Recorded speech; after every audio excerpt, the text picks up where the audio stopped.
there, folks, and welcome to the stream. My name is Mike D'Angelo, aka That Tellest Guy. We are back in a map that we started months and months ago at this point, called The Shores of Japel Brae. It's actually the Haunted Shores of Japel Brae.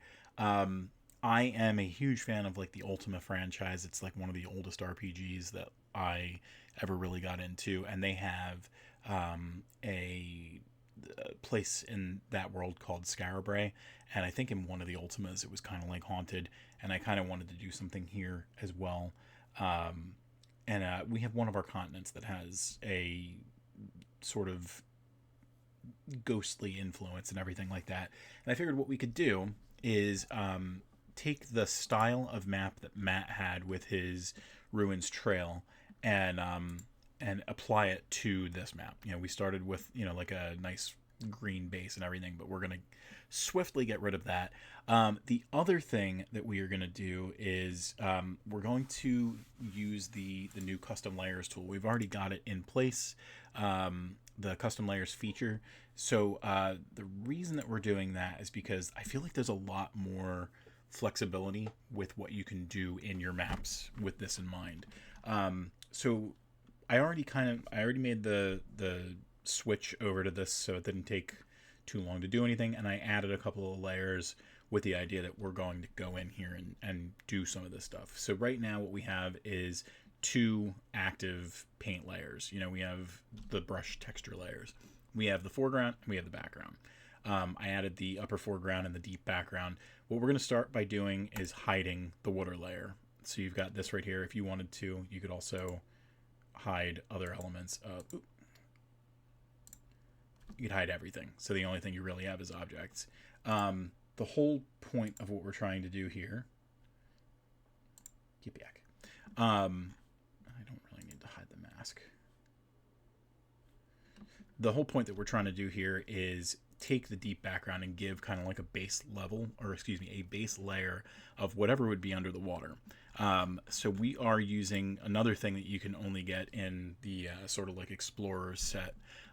Right now we have the Dwarven textures. So I figured we're supposed to have a sort of, you know, like Dwarven feel to this area anyway. Like Dwarven gnomish, that's the kind of feel that we're supposed to be going towards. So I figured something like this would help. We're going to have pretty much the entire like ground layer down here painted in this texture. I didn't want it to be, you know, like a sandy beach or anything. Like the shores are cracked, craggy. You know, it's a lot of stone and stuff like that. So we're going to try and work our way into that. So we'll put some of this stuff in here, and then what we're going to do is layer over it with the water. Here, we'll do a little test real quick. So you don't even see it right now. So it's harder to blend without this custom feature. This is going to make life a lot easier for people who are doing things like this going forward. I already talked to like a couple of my partners who don't yet have this feature, and it really is it feels game changing. So I'm very excited to be able to see them make good use of the tools as well. I don't know how easy it is to get the information from Incarnate about like when these become live for everybody else, but my hope is soon. Like, I hope people don't have to wait too long, because it really is like I feel like it's elevated, and that is not meant to be a depth joke, but I feel like it's elevated the quality of my maps that use this tool. And I typically do it for the for like water elements, which I usually throw into my maps. I like that for some reason. Today is going to be the first time that we're going to kind of use it across the board, so to speak, with the foreground as well. So once we have this in place, then we can do another pass with, I think, yeah, it wouldn't even make it up there anyway because there's a mask over it. So we can do that if we want, but I'm not going to. I'm going to change it, take it away. Oh, well, that's not right. There we go. All right, so one more time, if we throw this back on here, we lose everything that we just did, and that's perfectly fine. Because what we're going to do is come up to the background layer, And if I was just going to do a straight erase with no opacity, that's what it looks like. But we're not going to do that. We're going to come down to, we'll try it a little bit at a time. And we will do, I'm just noticing that there's a little bit of muddiness over here. So let's go to our lower foreground and go to our, I don't want to subtract, I want to add. I want to be a little bit more precise about this.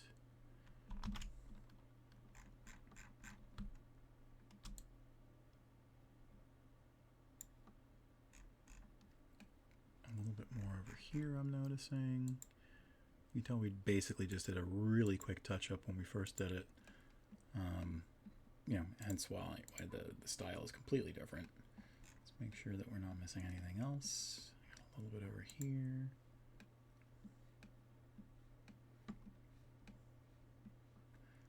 Smidge there as well.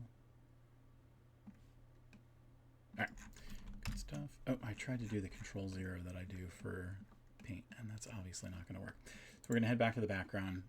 Again, we're on erase. We're on 15% opacity. Let's real quick do a pass. Not even really seeing it. Yeah, a little bit. Now, again, as much as with everything else, it doesn't matter if I go back and forth, back and forth, back and forth, back and forth. It's not going to give me like that second bit until I release the mouse. So let's do... And I got to be careful about the stairs because I think the lower stairs are flattened to the background, so I got to leave those alone. So I think we'll do something like around there, and make sure that I pass over to this side as well. Let's keep that zoomed out. So we'll do maybe one more pass with everything else here.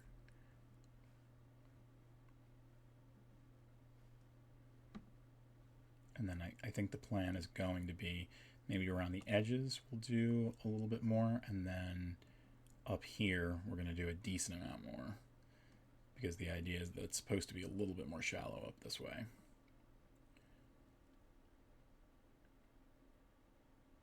Okay, so let's go maybe one more pass around the cliffs over here. And the other nice thing too is you've still got like that nice little shine from the mask effects. So it does look really, really nice. All right, let's do a couple of passes here so we see more of those stones come through.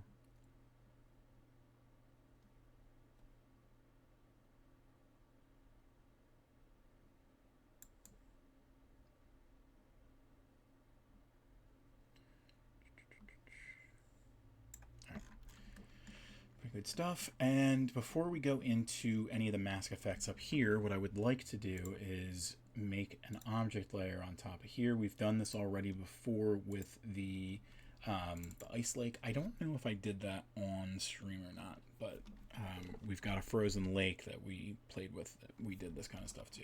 So we're going to call this sunken water objects. Okay, so let's come in here, and the idea should be that even with full opacity, we should see them blended between these two layers. So let's get some skeletons. And our stamp scale should be about 30. 30 should be a happy place for us. If we turn back on the grid, yeah, perfect. We're going to turn it back off. I just wanted to make sure that it was sized right. So we've got a couple of skeletons that we're going to throw in here. And yes, the rotation is on.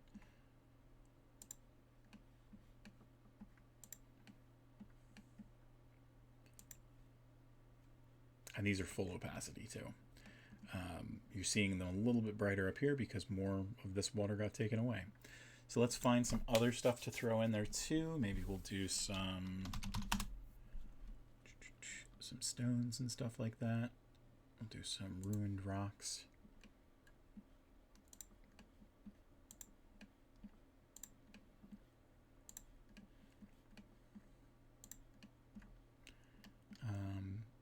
let's say that at one point, and we can even show this later, maybe leading up to that, there was a statue. We're not going to use one of my statues. We're going to use one of the dwarven broken statues. These are unfinished statues. Do we have anything broken? We have wall statues, but let's do this guy.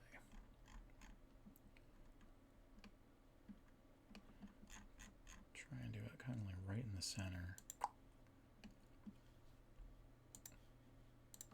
Okay, so that's a pretty good start. Let's do a really quick save, and while we're saving, we'll go to our sponsor. And now, a word from our sponsors.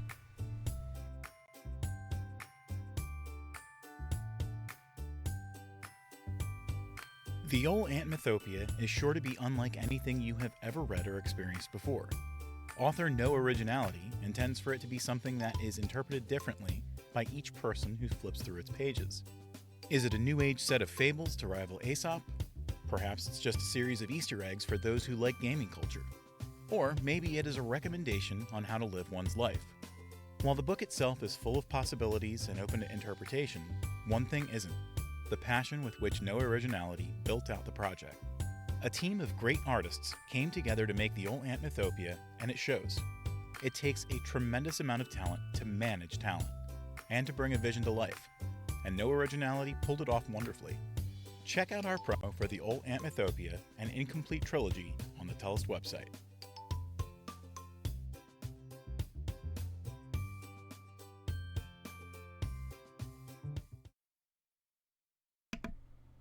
Hey, I went to the right place today. All right, so we are done with those saves. Let's we're going to move over here now. We're going to look at the Ruins Trail and see what we've got over here. This one is, I don't really care too much about the texture scale. We're probably going to drop that down. Matt didn't change anything with the color, so let's just make sure that we're finding the right stuff. So it's over here in the core. It's gray ground. Here. All right, so it should be this. We're on the lower foreground now, but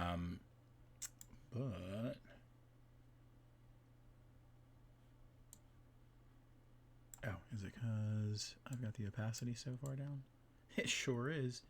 So I've got the mask already, and that's what's kind of letting me do this without having to worry about painting into the water or anything like that.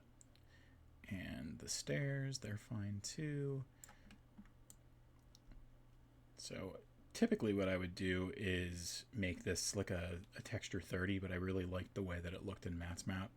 So we'll leave it like that for now.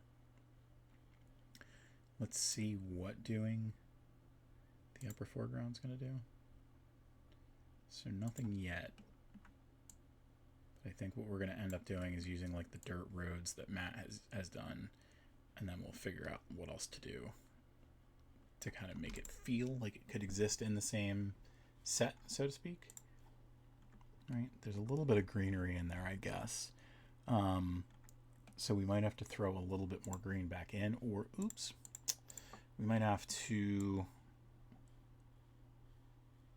kind of blend it back in with the upper layer, or we could well, I guess we can't erase now because all of our greenery is gone, but we'll have this as a nice base.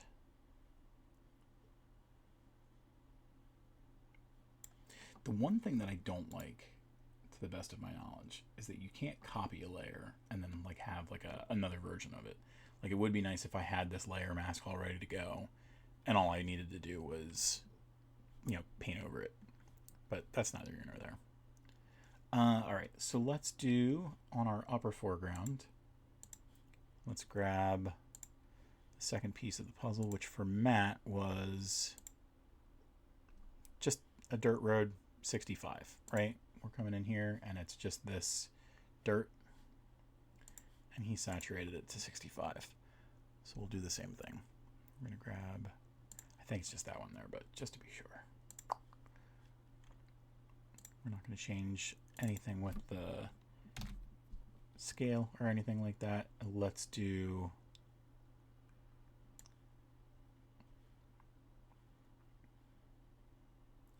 Oop.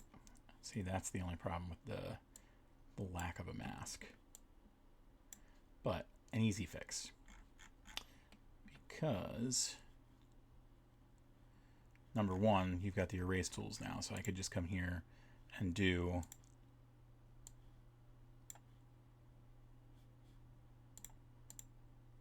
that, and then you lose all of, you know, whatever you had there. Let's do something else real quick too.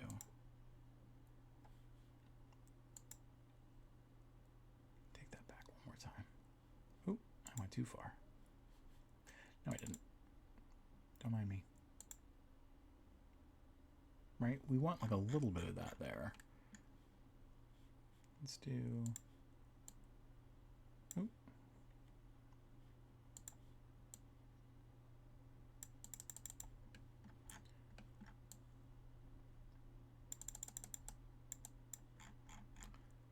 You can see like there's some stuff, some places where the mask isn't. So let's do real quick. Go back to the mask. We're going to add so that it hits where it needs to there. And the other thing that we were talking about doing was just using the mask to get rid of this stuff.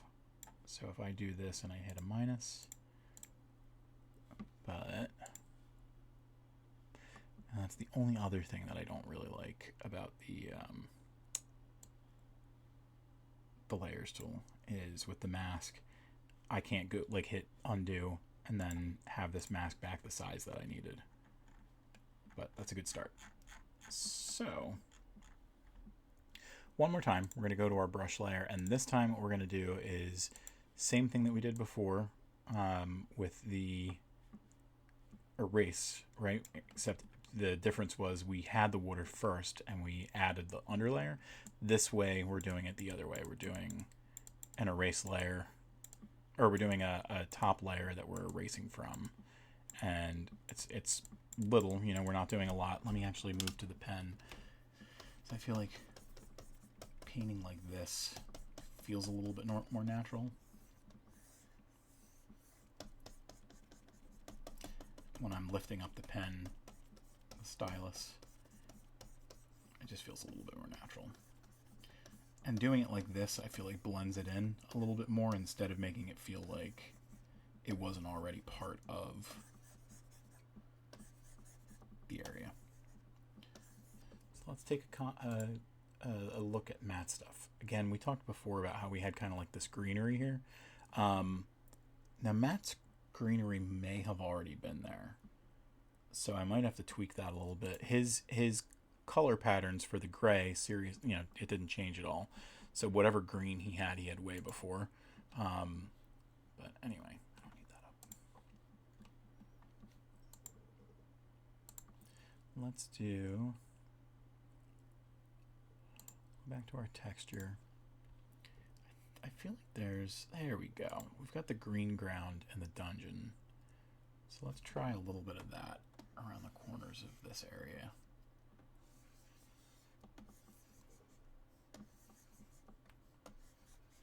Not the corners, the borders.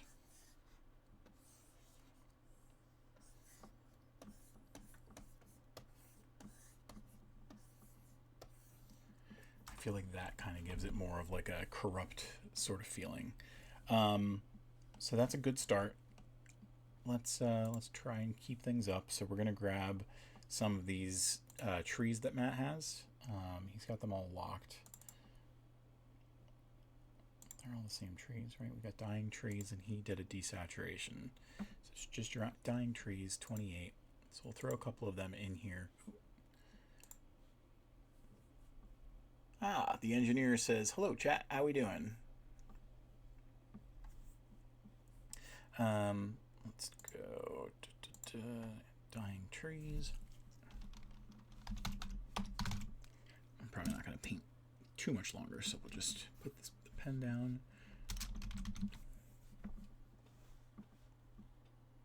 Oh, I am not in the right place anymore, I guess. Oh, I'm sorry, I am. Everything's just got that weird glowy outline now. All right, and stamp scale, most likely 100. 104. So 100 is fine. We're going to throw, ooh, it would help if we were on the object layer. So we're going to throw that to object layer 1. Move up to that layer so we can grab this. And let's do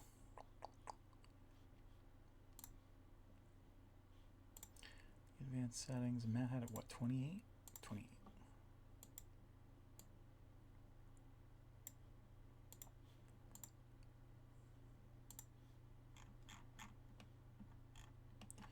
Throw a couple more of them in just so that I have them.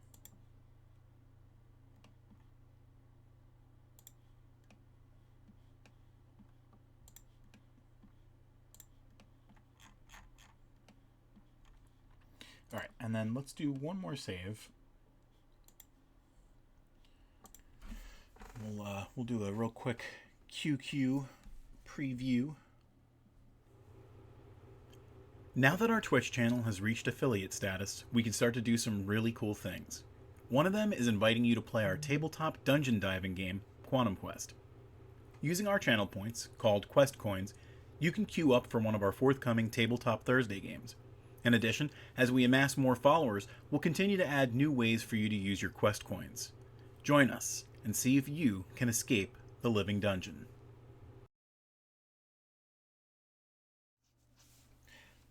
And then I figured what we could do is real quick look at what I've been working on these past couple of days. So we've shown off the Ancestor Festival before. Yesterday we were looking at throwing more people into the map and everything. The next thing is, and it's maybe one of the reasons that I don't look forward to making these gigantic maps, we have to break each one of those maps out into their 20 by 40 style. So we've got 9 maps that we have to basically cut out 6 times each. So we have I had to redo this one because I actually accidentally cut out the carpet in the kiddie zone, so we had to put that back in. But so each one of these maps had to get broken out into their own set. That's not a huge deal, but you'll also notice every one of these tiles, they fit very nicely into the grid that we have, and it did not sit that way for the full set, and I will show you what I mean. So I did it for 2 of the variants so far. All right, so we've got the full map here, and when you zoom in, you can tell that does not fit the way that you would expect it to. And I don't know how necessarily to math everything out. I feel like the stamps themselves were 10s. We can actually go in and we can test real quick.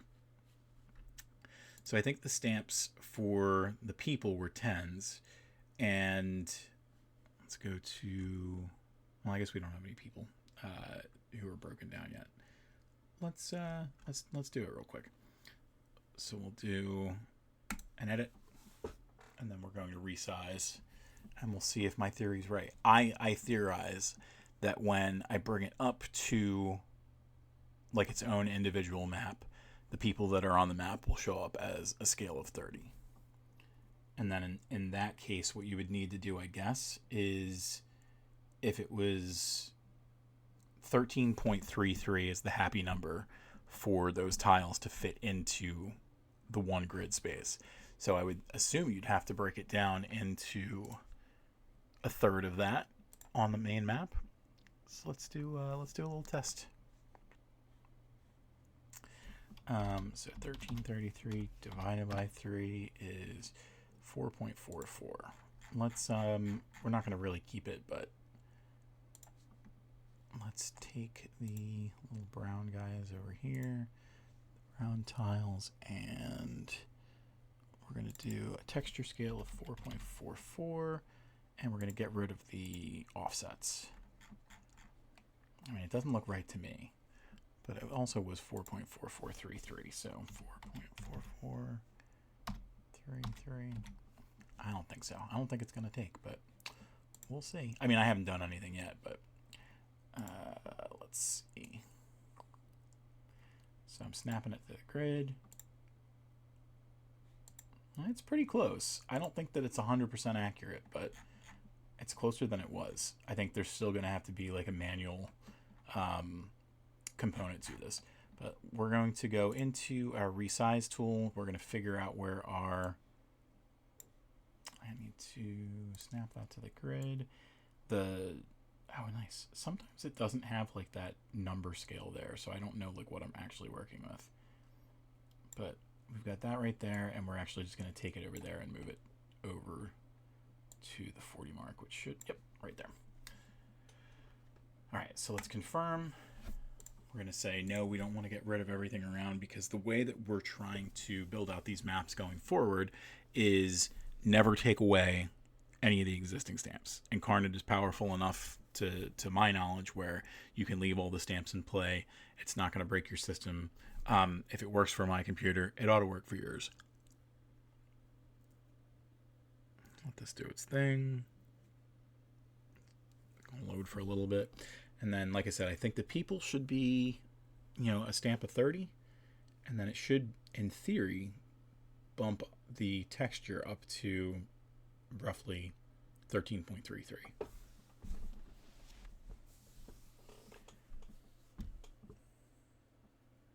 Just for testing purposes. I don't know that I would actually do this. I don't mind doing like the full paint, but we'll see. I'm gonna have to do it for like the carpet one anyway, so.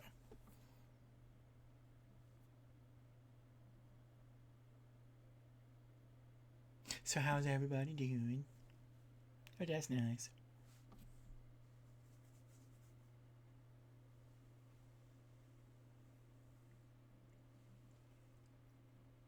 Almost there.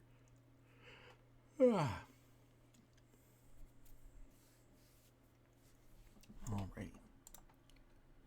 So yeah, you can see the tiles did not fit in 100%.